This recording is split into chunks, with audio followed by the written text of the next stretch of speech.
Eh bien bonjour, je vous présente aujourd'hui le module Custom Product, qui est un module qui permet de personnaliser des produits. Il se trouve au niveau de la page gestion des produits services. Il est ici et vous avez tout un paramétrage qu'on essayera de regarder juste après. C'est un produit qui a à peu près 3 ans, oui 3 ans. Et je me suis dit, là j'étais en train de faire des tests en V20, j'ai découvert un petit bug, que ce serait pas mal de faire une documentation vidéo pour vous le présenter un petit peu mieux. Bien, comment ce module se présente? Écoutez, c'est simple, vous avez un produit, test, produit de test. J'espère que ça fait pas trop ASMR quand je tape des choses. Et on va le mettre à 100 €. Ok, bon, jusque là, tout va bien. Et vous avez un onglet supplémentaire au niveau du produit qui s'appelle Custom Product. Et c'est là où on va pouvoir personnaliser des options pour le produit. Alors, bon, je peux le faire à partir de ce produit. Donc, qu'est-ce que je fais? C'est simple. Je rajoute un nouveau Custom Product. Je l'appelle par exemple option 1.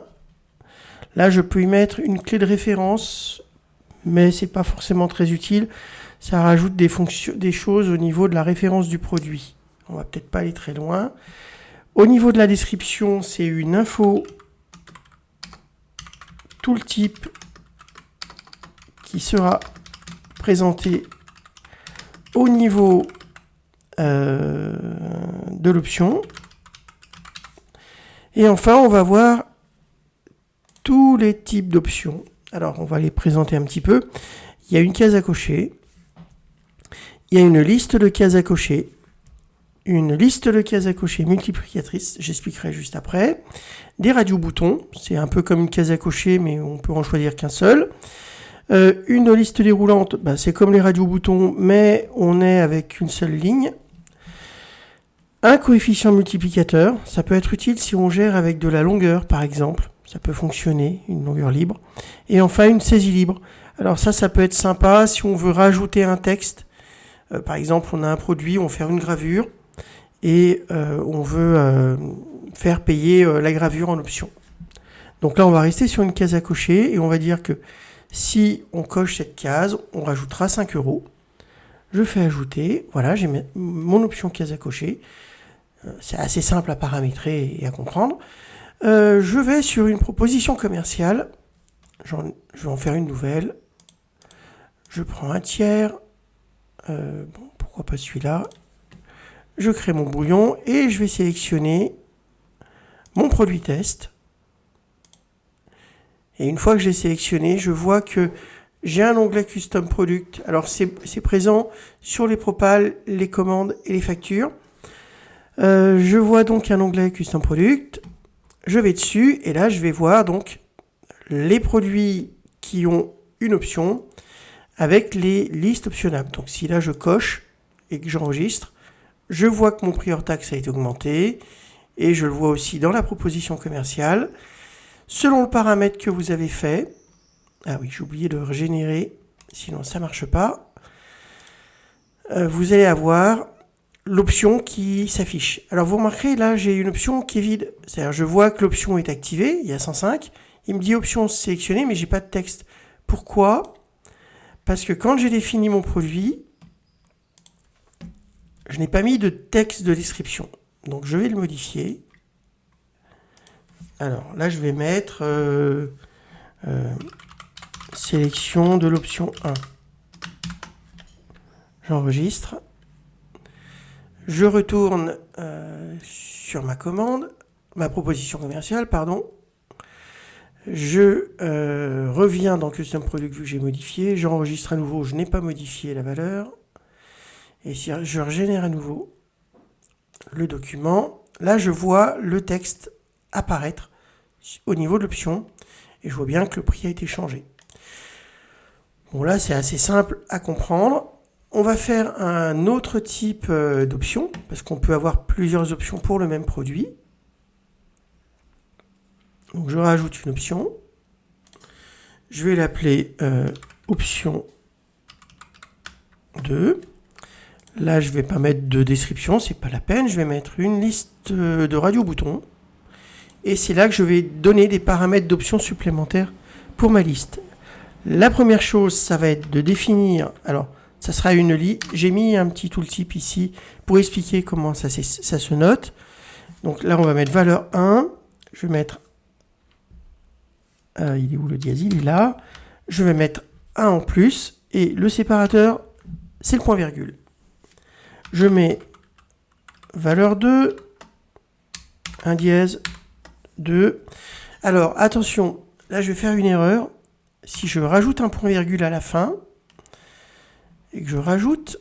Donc là, on se dit, bon, bah c'est OK, c'est cool, ça marche. Je vais revenir sur ma proposition. Là, je retourne dans mon Custom Tooltip. Et là, je vois qu'il y a un petit souci. Vous voyez, j'ai une option supplémentaire à vide. Pourquoi? Parce que comme j'ai mis un point virgule, il considère qu'il y a une troisième valeur. Alors, bon, faut le savoir. Il ne faut donc pas mettre de point virgule derrière la dernière valeur. Parfait. Je retourne sur ma proposition. Je retourne dans le Custom Product. Et là, je choisis une valeur. Et vous voyez, alors là, j'ai un bug. Pourtant, je l'avais corrigé. Je crois que j'ai corrigé pour les checkbox. J'ai oublié de le corriger pour les valeurs. Bon, bah, je ferai une correction et je vous le montrerai juste après. Je suis désolé. Bon, allez, on va pas s'embêter. Je vais faire la correction en live. Ça va prendre quelques secondes. C'est pas un truc qui est très compliqué. Je sais où c'est.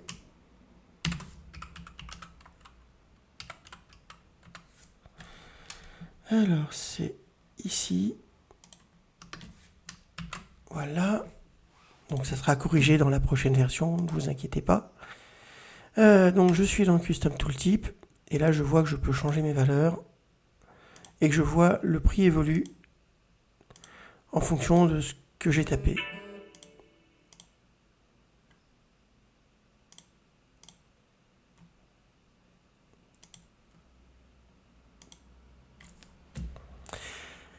Ok, je reviens sur ma proposition commerciale.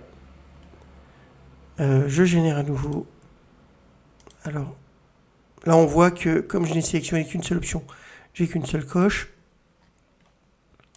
Alors que si j'avais sélectionné une autre valeur et que je venais ici, je génère à nouveau. J'ai encore oublié de générer. Je vois bien mes deux valeurs avec l'option 2, sélectionner valeur 2. Je précise que si je change la quantité, le montant sera bien multiplié. Jusque-là, il n'y a pas de souci. Bien, alors, ça c'est, je dirais, un usage classique.